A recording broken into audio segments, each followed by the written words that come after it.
I think it is a big crash for companies like OpenAI.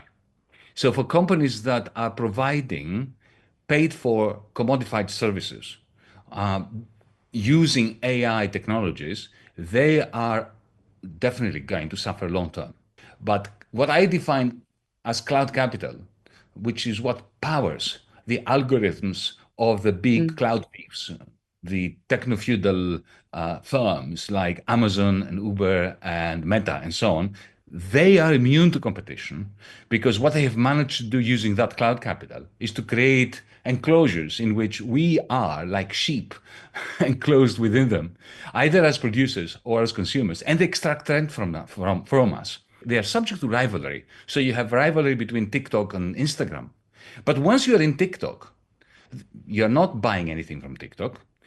What is happening is that TikTok's algorithm has a capacity to modify your behavior and therefore extract rents from people that sell you stuff on TikTok um, using this algorithm. It's that So old saying, if you're not buying a product, you are the product, right?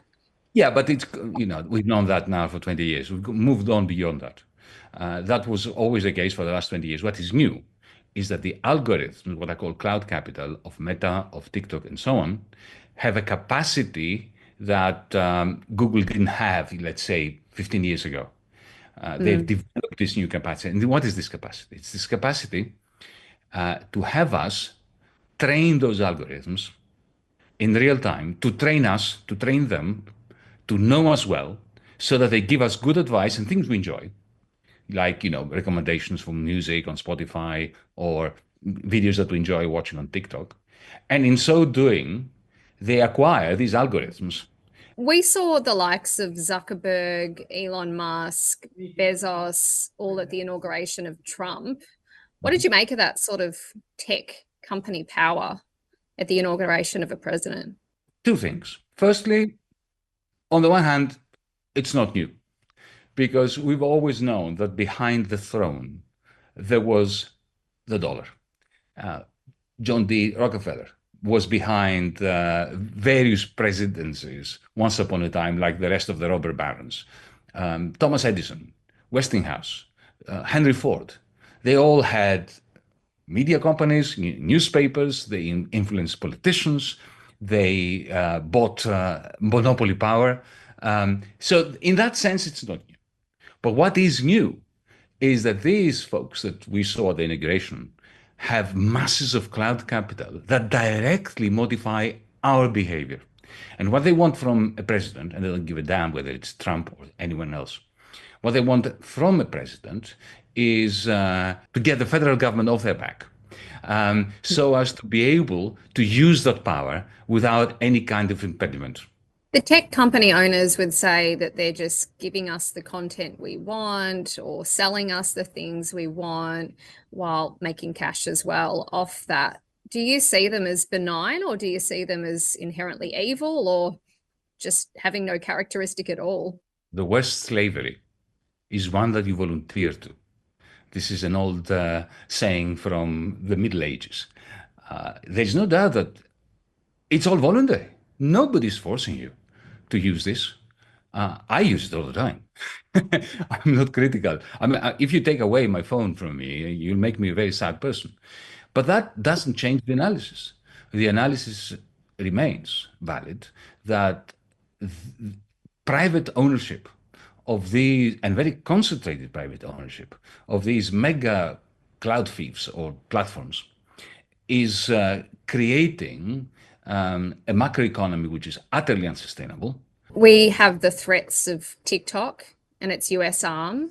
We've had Trump initially before the ban in the US of TikTok, now walk back on that sentiment. What do you think is going to happen there? I don't see TikTok as a threat, not more so than Meta. Have we forgotten the scandalous behavior of Zuckerberg's Facebook? Have we forgotten the scandal with Cambridge Analytica, where millions of Americans' data was plundered in order to alter behavior at the ballot box? They are all a threat to our sovereignty as individuals, as communities, as electorates. do not fall into the trap of thinking that there is, a good techno-feudal lord, Zuckerberg, and the Chinese one. These are techno-feudal lords, and as we know, when you concentrate so much power to modify people's behavior in the hands of anyone, a small number of shareholders, then you know that democracy is a thing of the past. When you say democracy is a thing of the past, do you think that social media is eroding democracy, not helping it? I am a committed Democrat, but I don't believe we ever had democracy. It is true that with the social media, we've gained and we have lost in democratic terms. We've gained the capacity to be heard. So all of us have a podcast. We can all broadcast our views. And this is a fantastic thing. Let's not be critical of that. But at the same time, we have created a megaphone by which the algorithms of the very, very few have the capacity to create rents for their owners by doing what? By effectively turning us against one another, because this is how their algorithm is optimizing their capacity to extract rents, by making sure that they maximize our engagement with the screen. One of the big concerns in recent years has been Google's power. It controls the search of about 96% of the internet. Do you see Google actually being split up, as some people are suggesting at the moment? Absolutely no. This is a pie in the sky. Breaking up Google from the search engine from YouTube is not going to reduce the power of the Google search engine over you.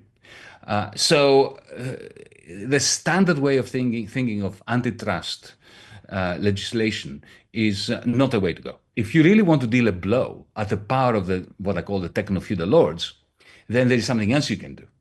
You can introduce legislation that forces interoperability upon their platform. Imagine if there was a law which imposed upon X the following conditions: that I can move to Blue Sky, and when I post something on Blue Sky, even if I have left X, then all my followers on X, or former followers on X, will receive my post.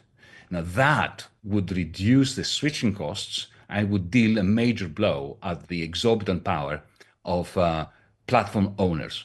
If we really want to regulate, we should introduce interoperability. Legally, it can be done. So you're on social media. I'm going to upload this interview onto social media. How do we escape it? Can we escape it? Should we escape it? Absolutely. And the answer is democracy, democratic politics. You see, politics is not a luxury. It's not something that some people do like a hobby, like, you do surfing. Politics is the only impediment to our collective failure, to our collective demise. And therefore, democracy has never been weaker than today and never been more needed in order to introduce the checks and balances which are now absent regarding the power of these cloud capital owners.